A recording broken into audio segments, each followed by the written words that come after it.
But to really hold a grudge against somebody, bring that shit on TV and ask them while a bunch of bitches around, and make myself look thirsty. Vonshae looks down and tells Amara, yeah, I hope you a better friend to her than you was to me. Like, girl, what? Like, for me personally, I would never have done it like that. I just think that, Vonshae looked thirsty, and it looks as if you are dragging behind another female trying to get them to give a fuck about you, and don't nobody give a fuck about nobody. Like, I tell my daughter that all the time. Don't nobody give a fuck about you outside of this house. You know what I'm saying? And they don't. Trust me, y'all, they don't. And slowly but surely, she be saying that shit when she come home telling me different shit about little friends that she thinks she got. You know what I'm saying? That's just how the fuck it is. So, at that age, you don't see that nobody gives a fuck about nobody. You know what I'm saying? Like, it just doesn't make sense. Hey, everybody, it's your girl, Sassy. Y'all, let's get into this 7th episode, okay, of Love and Hip Hop Miami. So, the episode starts off with Tip and Joy having a conversation. Joy is full of shit because she went all around the mulberry bush talking about how, she wasn't mad at, telling Tip, she wasn't mad at necessarily the comment, the Mean Girls comment. It wasn't just that, it was her energy and it triggered her, And then plus, Trina has been going through, probably had 5 or 6 different reasons, y'all. And then Trina has been going through a lot because she just lost her cousin. And then, she's overworked and she's always tired. And, she's just been going through a lot. And then on top of that, she was having a bad day. You know what I'm saying? So, she's making up all these excuses because she's her purse holder, just like Rasputia. Okay? Just like Zoe said, okay, y'all? I'm so sorry. She puts me in the mind of Rasputia.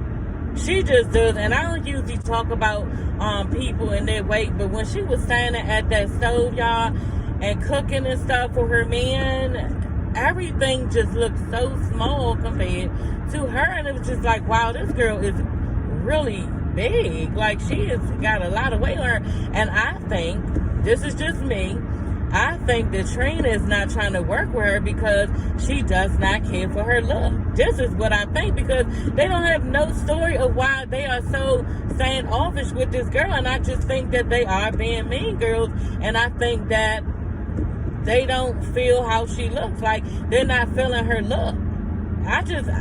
It could be that. I don't know. But I've never seen Trina just keep going on and on, acting as if she could give 2 fucks about somebody and they're in the industry. Usually she'll come along after a while, and she'll be okay with the person, and try to help them. But it just looks like, she don't fuck with Zoe. You know what I'm saying? That's just how it looks to me.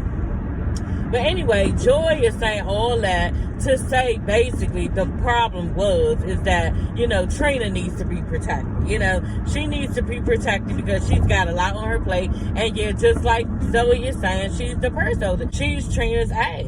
She has to protect her. She has to be by her side at all times. But just like Zoe was saying, telling the lady, Super Cindy, if I was Nicki Minaj walking up to her, Joy wouldn't have said shit. And I do believe that. But just like Zoe said, because she's not anybody in the industry high up, this is how they, protect famous people, then how she feels does not matter, and they can treat her any type of way. And I do believe that. Like, that was sad to watch her crying like that at the end, and I felt for her. Just like she said, y'all taking up for her. Trina's supposed to be a mentor to me. Look how I feel. This is not right how I feel. And Super Cindy said, and I was like, oh, okay, so that's what it's about. She was like, yeah, everybody is not willing to mentor. Meaning that Trina ain't trying to mentor you. She was never looking to do that with you. That's the way it looks to me. Like, yeah, okay, well, that's how I'm doing Trina, and I want Trina to learn from me, but Trina ain't trying to get you to learn from her. She does not want to play that role in your life. Zoe got real upset, and I can understand that. She was like, well, we supposed to be women in the business. I'm coming behind her. She could help me out, and especially if we're doing a women empowerment record, like, what's going on? Like, how come she gets to treat me in this way, and this is not fair? And, she was real upset. I felt bad for her. I really did. The part where I was getting upset with Zoe was when she kept saying, well, I wasn't talking to Trina. I never disrespected Trina. Joy is the one opening her mouth and fuck that bitch. I don't care about her cousin. Like, just saying all this stuff, and it's just like, Yeah, but this bitch is like her sister, like Super Cindy is saying, and you cannot deal with her in this way because Trina is going to get upset. She even stepped up in her confessional and was like, yeah, well, I know that's her cousin and everything, but blah, blah, blah. No, bitch, don't skip over that part. People are going to get upset if you're dealing with their cousin in that way. Now, the thing about that is, all that went on was never supposed to go on. When she walked up to Trina and said the mean girl comment, she basically was trying to protect herself because she felt like something might go on because they were acting like a mean girl, being very standoffish, and what she had went through with Trina in the past. Now let's get into what Trina had to say to Super Cindy about it, because Super Cindy did ask her, what was that about, when they introduced you to Zoe and everything, and she basically was like, yeah, well, it was a moment where she just needed to leave. Like, and Super Cindy ain't even asked her, well, why would you need to leave? Like, this girl, I wanted you to, talk to her and try to, build some type of rapport with her, and you did not do that. So what's going on? Like, she not questioning Trina at all, and the thing about it is that it's just like what Zoe was saying. She is famous, and she's the queen of Miami, and Super Cindy kept saying, she's famous, and she's the queen of Miami, so she's going to be allowed to do and say and treat people how she wants. And that to me is foul, but this is the way, obviously, of the industry, and that Zoe is finding out. So I just hope that Zoe, the next time, she can probably try to lower her attitude, bring her attitude down some, because sometimes, y'all, that gets in the way of showing people who we really are and showing them our talent, but I think that my personal belief is that they was not fucking with her from the door, from her appearance, and that's just me. All of them is all high up on, BBLs and, flat stomachs and, yeah, the baddest bitch and I look like this and all this. And this is not what Zoe is giving off, regardless of how, good you are at your talent. I think that they just don't, care for her look. And that's just me. So y'all got Gaelle and Flo, okay?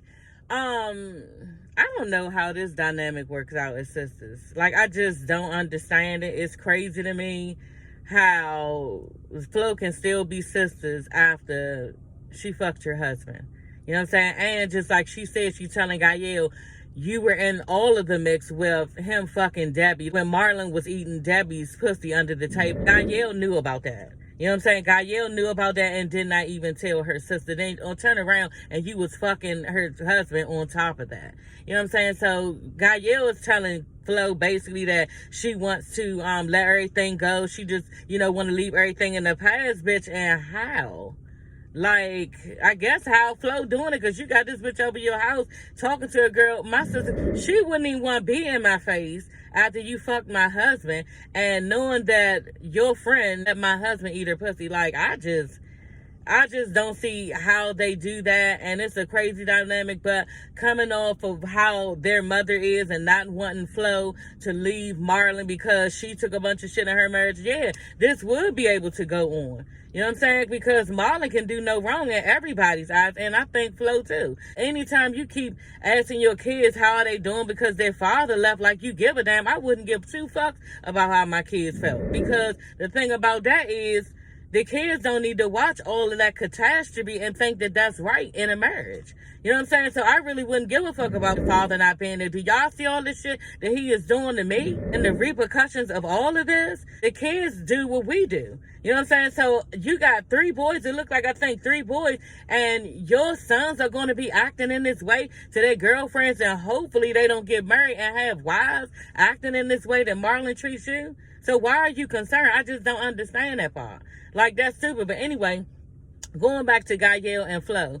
Yeah, she wanted everything to be done, let go, just in the past and everything. And, Flo is just like, well, I can't just do that. You know what I'm saying? That's so hard for me to do because you've done so much. And this is where we are right now. And then she tells us, you don't even apologize for shit. You never even apologize. And, Gaelle give her some sorry ass apology, whatever. And Flo hugs her and they kumbaya again. I was just looking like, this is some, like, fucked up shit. Like, it just really is. And y'all is definitely the, poster child for y'all entire family, is the poster child for keep the dick in the family. Okay, that's just what it is. Anyway, y'all, Gaelle is telling Flo, yeah, ever since you went to the witch doctor, then, my life has been upside down.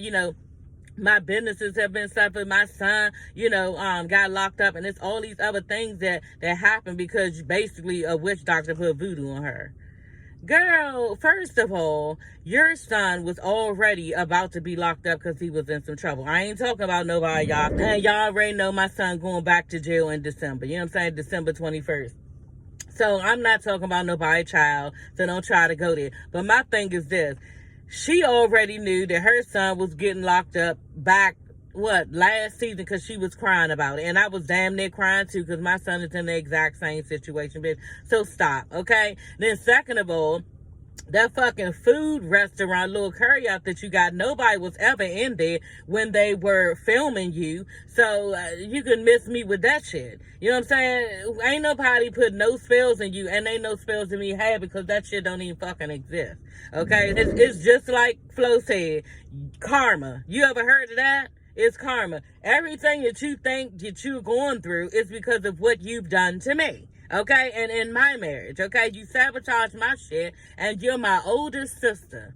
Like, I wish I would do some bullshit like this to my younger sister. Like, this is crazy that she does not want to guide her little sister in any type of way but screw her life up. You know what I'm saying? So, just miss me with that, too. Everything is happening to me because you put voodoo on me. Okay, girl. Like, whatever. Anyway, y'all, Gael is telling Flo that her lesbian lover, okay, that you got around your kids all of a sudden because she gay. Girl, like, Lord. Yeah, her lesbian lover is a hungry bitch, okay? And she's a thirst bucket, and everybody knows in the community that she is just a user and chases people for clout. This is what she does. And Flo seems to think that, she is supportive of her and she's protective of her and her career. And they were showing all these flyers, y'all, with Claudia on them, looking like she was hosting different events and stuff like that. I said, damn, she might be a clout chaser. You know what I'm saying? Because what Gael is telling her is that, yeah, ever since you did that song with Trina, then now she all up your ass. You know what I'm saying? And, yeah, she just looking for love. Flo is looking for love and is confused right now. And this is what bitches do. When a nigga wear their heart out like this, and the way that Marlon did, then they turn to bitches. And this is what's going on with Flo. I really don't think she's gay. I just think she needs a friend, and she likes to fuck at the same time. And whatever bitches or a nigga or anybody is acting like they care about her, then she gonna roll with that. You know what I'm saying? That's what's going on with that. And Flo is telling her, you just need to mind your business. And Gael is like, well, she's a hustler. I'm just letting you know that's just what it is. Y'all, Princess invites the girls, okay, over to her house.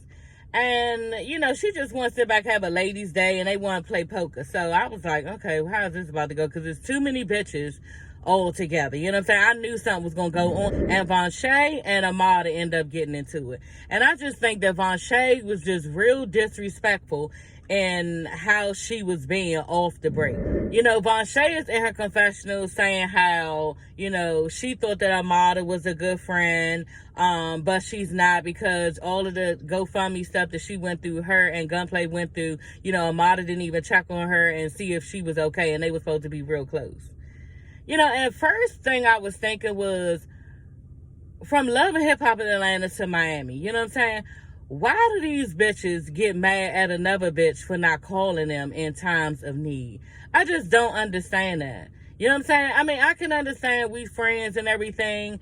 And I'm just, for me, if I'm going through my stuff and I'm so wrapped up in stuff that I'm going through, just like Amara said, well, I had other things that's going on in my personal life, and we saw that later. You know what I'm saying? How she was crying to Princess. But anyway, my thing is this. I'm like Amara. If I have something personal going on in my life and I'm really going through it, I don't care for no bitch to check on me. You know what I'm saying? It might cross my mind, dang, she ain't even call. Okay, damn. But to really hold a grudge against somebody, bring that shit on TV and ask them while a bunch of bitches around, and make myself look thirsty and tell them, because she's supposed to be cool with Eliza now. Amara and Eliza are cool now, and Amara just wanted Eliza to be there, just for her to get out the house, have some fun, and for her to meet everybody, and Vonshae looks down and tells Amara, yeah, I hope you a better friend to her than you was to me.